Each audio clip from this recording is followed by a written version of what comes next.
Olá, sou o evangelista Celso Garcia. Nós estamos começando aqui nesta manhã, falando aí para você, a lição de número 9, do conhecimento, de Deus que nos conduz ao crescimento espiritual. Eu sou o evangelista Celso Garcia, liderado pelo pastor presidente, pastor Vanderlei José Ferreira, da Igreja Assembleia de Deus Missão Belém, aqui da cidade de Querência, Mato Grosso.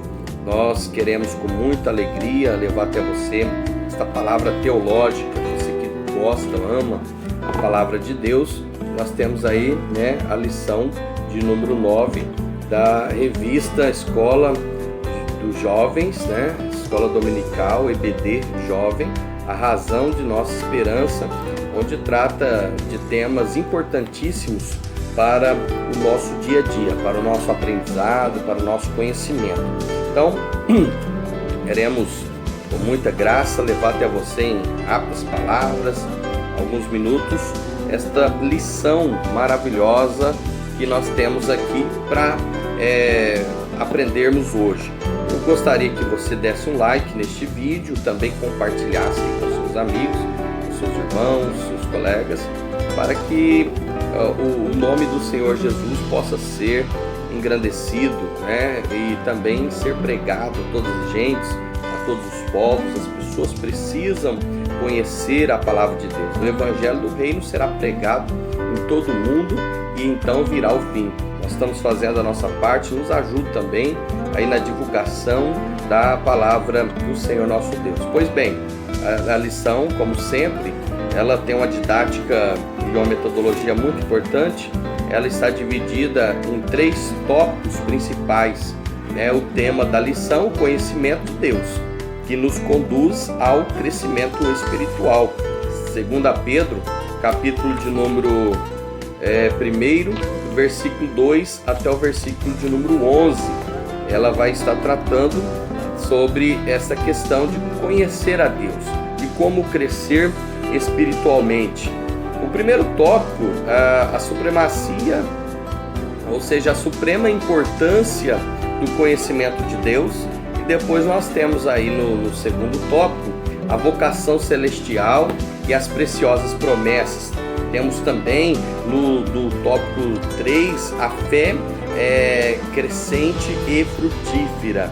Então vamos analisar esta lição, o que o apóstolo Pedro está ensinando para as pessoas daquele tempo, sobre os dias difíceis, sobre as provas que eles estavam enfrentando.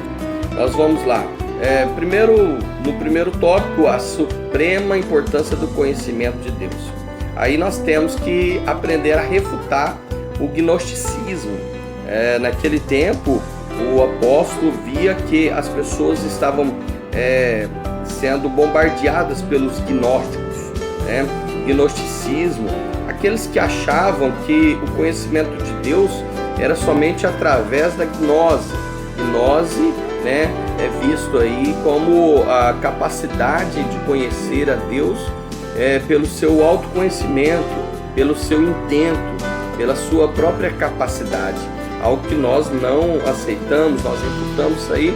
Por isso que a Escritura diz que nós devemos refutar esse autoconhecimento, Então, nós devemos buscar sim a Deus como uma completa busca, um relacionamento íntimo de Deus, e assim nós vamos estar pertinho do Senhor. Nós temos também o segundo ponto, o conhecimento de Deus. Como que nós devemos conhecer a Deus?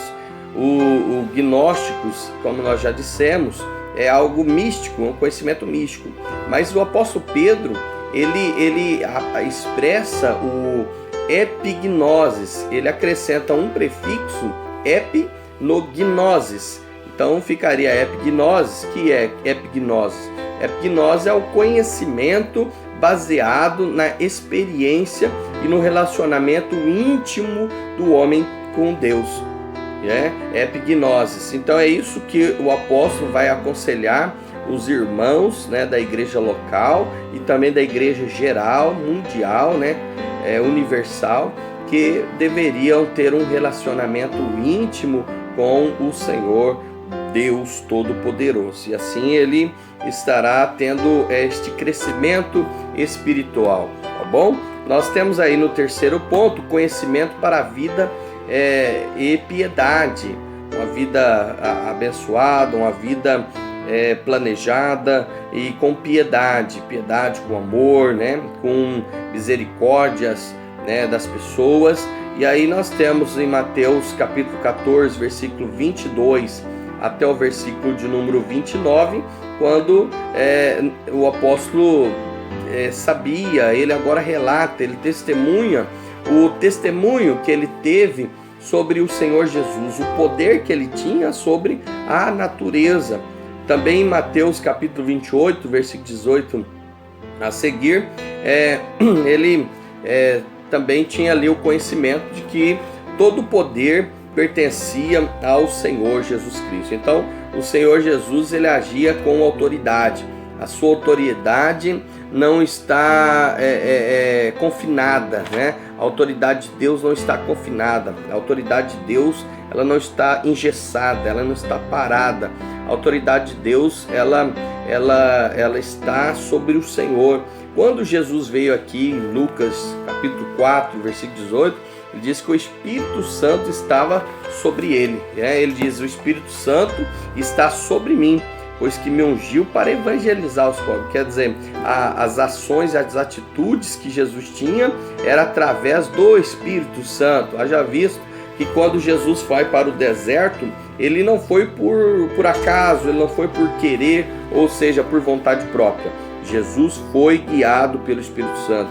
E às vezes nós somos guiados para passar por uma prova, para ver os nossos limites, ver a nossa dependência, como nós estamos dependendo do Senhor. E assim Jesus foi para o deserto. Jesus foi para ser tentado pelo diabo no deserto. Jesus vence ali praticamente três tentações que ele enfrenta ali no deserto, porque Jesus tinha autoridade, né? A autoridade estava sobre ele e como ele levou sobre si os nossos pecados, né? Então ele tinha poder para superar todas aquelas afrontas, tá bom? Nós vemos aí no ponto 2 da lição, nós vemos que a vocação celestial e as preciosas promessas, a vocação celestial, as preciosas promessas. E o ponto 1, o chamado de Deus. As bênçãos espirituais são alcançadas quando nós temos um relacionamento íntimo com o Senhor. Então você é chamado por Deus. Você jovem, você tem um chamado maravilhoso pelo Senhor nosso Deus. Você não pode abrir mão disso, tá? Não desanima, não fica testando, batendo a testa com as coisas, mas volte, né, para a casa de Deus. Ande nos caminhos do Senhor. Como tem um ditado popular, como dar testada aí, né, em faca, né? Bater em facas, né? Mas você vai voltar e vai entender que você tem um chamado. O chamado foi de Deus, né? Foi Deus que te chamou, não foi o homem. Foi Deus que te chamou e Ele vai te capacitar para você superar todas as afrontas, todas as tribulações, todas as ameaças que você está enfrentando. Segundo ponto aí é as grandíssimas e preciosas promessas. Grandíssimas e preciosas promessas. E o Senhor tem prometido aí para você. Você não vai ficar de fora dessas grandes e preciosas promessas, tá bom?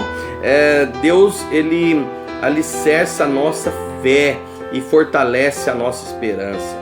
Você acredita nisso? Que o Senhor que fortalece a nossa fé e a nossa esperança.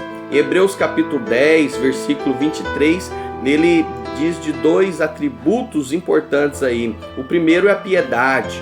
A piedade. O segundo são essas promessas, né? Ter esperança, crer naquele que prometeu, que ele é fiel. Então essas duas promessas, elas refletem a grandiosidade daquele que prometeu. Quem é que te prometeu? Foi o homem ou foi o próprio Deus? Quem prometeu para nós foi Deus. E se Deus nos prometeu, essas grandiosas promessas, elas vão cumprir em nossas vidas. Terceiro, a fidelidade de Deus à sua palavra. Ser fiel a Deus, a sua palavra nos gerará, né, de forma que vamos crescermos né? E a forma que eu e você crescerá na presença do Senhor. É um crescimento espiritual, não é um crescimento intelectual, universitário, não é um crescimento acadêmico. Esse crescimento que nós estamos falando aqui é um crescimento espiritual. Não aproveita nada o homem ter riquezas ou ter conhecimentos, mas se ele tiver o conhecimento de Deus, e é um conhecimento íntimo com Deus, assim será um crescimento espiritual. A gente vê que muitas pessoas estão crescendo apenas no intelecto ou até conhecendo a palavra, conhecendo as escrituras, mas o dever deles não é conhecer a palavra, não é o dever deles, e o nosso é viver a palavra, é andar com a palavra de Deus em nossa vida, né? Porque esta palavra de Deus, ela não pode ser censurada. A palavra de Deus não pode ser como uma caixinha de promessa. A palavra de Deus, ela deve nos alimentar. Então nós temos aí, em terceiro ponto, a fidelidade de Deus à sua palavra.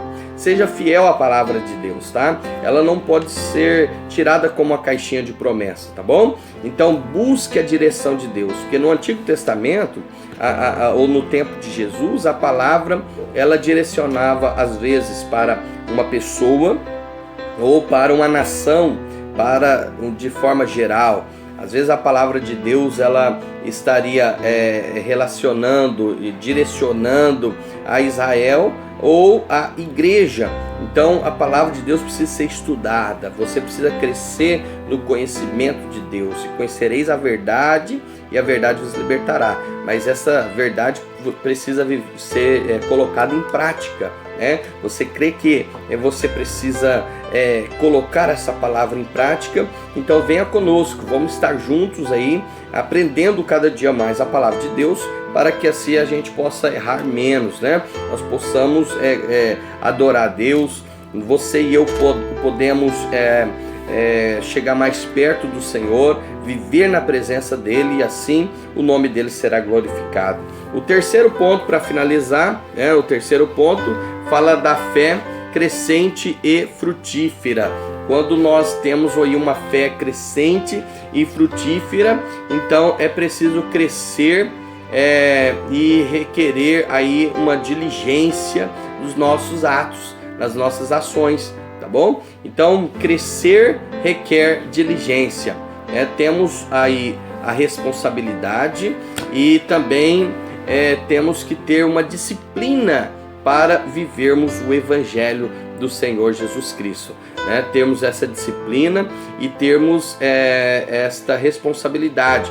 Hebreus capítulo 11, versículo 1, diz a Bíblia que nós temos que viver uma vida por fé, né? Sem fé, diz assim, ora, a fé é o firme fundamento das coisas que não se vê, né? Das coisas que se espera, e a prova das coisas que não se vê. No versículo de número 6 aqui na Bíblia Sagrada, diz assim, ora, sem fé é impossível agradar a Deus, né? Sem fé é impossível agradar a Deus. Então é preciso ter disciplina para que você mostre a tua fé, que a sua fé ela está ligada às suas obras, como diz lá em Tiago capítulo 2, versículo de número 26, que a fé sem obra, elas são mortas. A fé sem obra é morta. Olha que versículos maravilhosos, você pode conferir aí na sua Bíblia Sagrada, tá bom? Então, crescer requer diligência.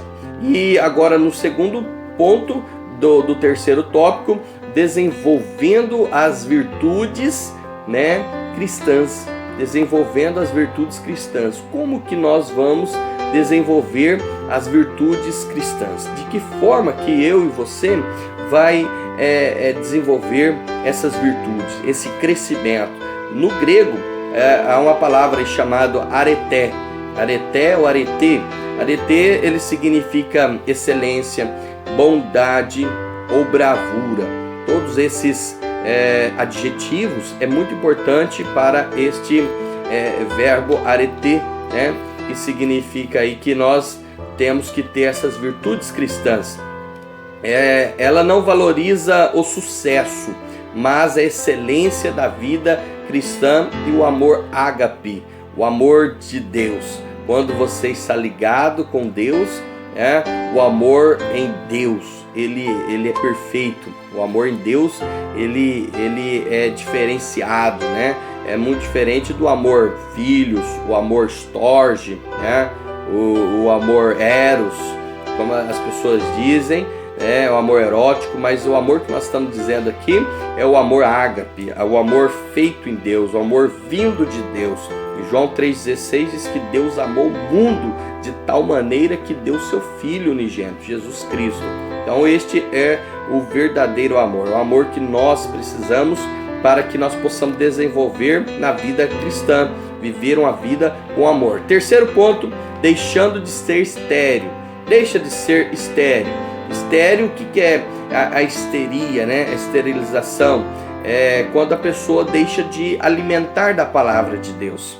Ele tem aí a sensação de ficar paralisado, estagnado. Quantas pessoas estão paralíticas na fé, porque estão estéreis, deixou de conhecer Deus, deixou de conhecer a palavra, deixou de ir nos cultos de terça-feira, nas escolas dominicais, deixaram de alimentar da palavra de Deus. Então, se você está dessa forma, está na hora de você ver este vídeo, compartilhar ele, está na hora de você dar um like aí, dar um joinha, está na hora de você mandar uma mensagem no WhatsApp do seu amigo da igreja, do seu pastor, do seu líder, e dizer que você está agora com desejo de voltar, de retornar, né, e retomar a sua vida de crescimento, né, onde você vai conhecer um pouco mais da palavra de Deus. Então, vem aprender aí, né, essas lições maravilhosas, o aretê de Deus, né, a excelência, a bondade, a bravura, né, de Deus, que são adjetivos que nós precisamos nos identificarmos com Ele para viver uma vida na presença do Senhor. Eu estou terminando, nós estamos aqui parando já no ponto 4, onde fala que nós devemos fazendo firme a vocação, né? Tendo a nossa firme vocação no Senhor. Que lição ótima, que lição maravilhosa. Ele diz aí no versículo de número 10 e versículo 11, né, que nós queremos deixar aí para você, 10 e versículo 11. Portanto, irmãos, procurai fazer cada vez mais firmes a vossa vocação e eleição, porque fazendo isso nunca jamais tropeçareis. Por isso que há um conselho do apóstolo aqui para os nossos corações. O versículo 11 diz assim: porque assim vos será amplamente concedida a entrada no reino eterno do nosso Senhor e Salvador Jesus Cristo. Mas eu quero deixar aqui Mateus 24 e o versículo 13 para você, para finalizar esta mensagem. Mateus 24, versículo de número 13, diz assim a palavra do Senhor: mas aquele que perseverar até o fim será salvo. Tá bom? Grande abraço, 18 minutos aí. Que Deus assim console o teu coração. Venha conosco, Escola Bíblica Dominical, lição 9, dia 1/9, o conhecimento de Deus que conduz ao crescimento espiritual. Um grande abraço para você, meu amigo, meu irmão, jovem, meus familiares. Que Deus abençoe você.